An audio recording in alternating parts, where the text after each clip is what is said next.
Hello, నేను మీ doctor A Vamsi Krishna, consultant orthopaedic surgeon, Vidhata hospital, Vijayawada.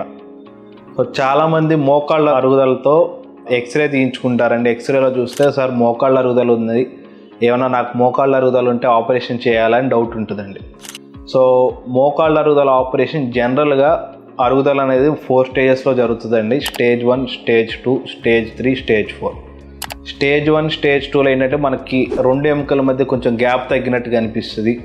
And stage 3, stage 4కి వచ్చేటప్పటికి ఆ గ్యాప్ ఇంకా ఎక్కువ తగ్గి ఆల్మోస్ట్ 2 బోన్స్ టచ్ అవటం అనేది స్టార్ట్ అవుతుందండి.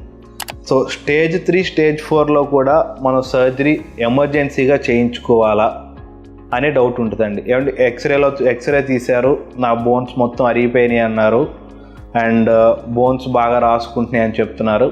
కానీ ఎక్స్రే చూసి ఎక్స్రేలో ఉన్న దాన్ని బట్టి మనం ఆపరేషన్కి వెళ్ళాలా, లేకపోతే దేని బేసిస్ మీద సర్జరీకి వెళ్ళాలి?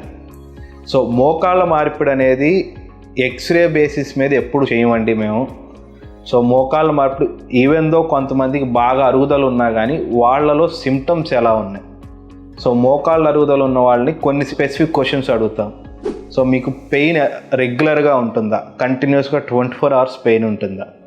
ఇంకొక థింగ్, మీరు అసలు పెయిన్ లేకుండా ఎంత దూరం నడవగలుగుతున్నారు, అండ్ ఏ యాక్టివిటీస్ చేస్తే పెయిన్ ఎక్కువ అవుతుంది అదండి. అండ్ మెయిన్ ఇంకొకటి, పెయిన్ వల్ల మీకు ఏమైనా స్లీప్ డిస్టర్బెన్సెస్ వస్తున్నాయా? సో ఈ 4 క్వశ్చన్స్ ప్రతి పేషెంట్ని అడుగుతానండి. సో ఎందుకంటే మన మోకాళ్ళ మార్పిడి అనేది ఎక్స్రేలో ఎముక పాడైపోయింది కాబట్టి ఎక్స్రేలో నీట్గా కనపడటానికి కాదండి చేసేది. అంటే ట్రీటింగ్ అండ్ ఎక్స్రే అంటాం. అంటే ఎక్స్రే చూసి మోకాళ్ళ మార్పిడి చేసేయాలి అని అందరికీ చెప్పం. మనం ఏంటంటే ఈ 4 రీజన్స్ చూసుకొని పెయిన్ లెవెల్స్ ఎలా ఉంటున్నాయి, మీరు ఎంత దూరం నడగలుగుతున్నారు, మీ daily day to day activities ఎలా చేసుకోగలుగుతున్నారు, స్లీప్ డిస్టర్బెన్సెస్ ఏమైనా ఉంటున్నాయా, సో ఇవన్నీ కన్సిడరేషన్లోకి తీసుకొని కానీ పేషెంట్కి నీ రీప్లేస్మెంట్ చెయ్యాలా లేదా, ఒకవేళ నీ రీప్లేస్మెంట్ ఇప్పుడు అవసరం లేకపోతే తర్వాత ఏ సిమ్టమ్స్ డెవలప్ అయినప్పుడు చేసుకోవాలనేది పేషెంట్ టు పేషెంట్ వాళ్ళ సిమ్టమ్స్ బట్టి మన నీ రీప్లేస్మెంట్కి వెళ్ళాలండి.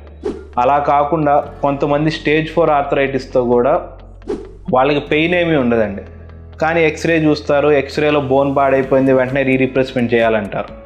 సో వాళ్ళకి పెయిన్ లేకుండా సర్జరీ చేసినా కానీ ఆ సర్జరీ ఒక బెనిఫిట్ అనేది పూర్తిగా వాళ్ళు ఎంజాయ్ చేయలేరు. ఎందుకంటే అంతకుముందు వాళ్ళకి పెయిన్ లేదు, వాళ్ళ నడవటంలో ఇబ్బంది ఏం లేదు.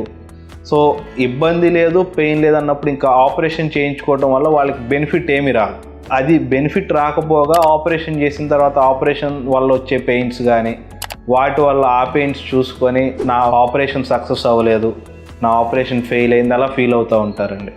సో నీ రీప్లేస్మెంట్ సక్సెస్కి మెయిన్ పేషెంట్ సిమ్టమ్స్ ఎలా ఉన్నాయి, పేషెంట్ కంప్లైంట్స్ బేసిస్ చేసుకొని మనం సర్జరీకి వెళ్తే నీ రీప్లేస్మెంట్ చేసిన పేషెంట్స్లో 99% సక్సెస్ రేట్ వస్తుందండి.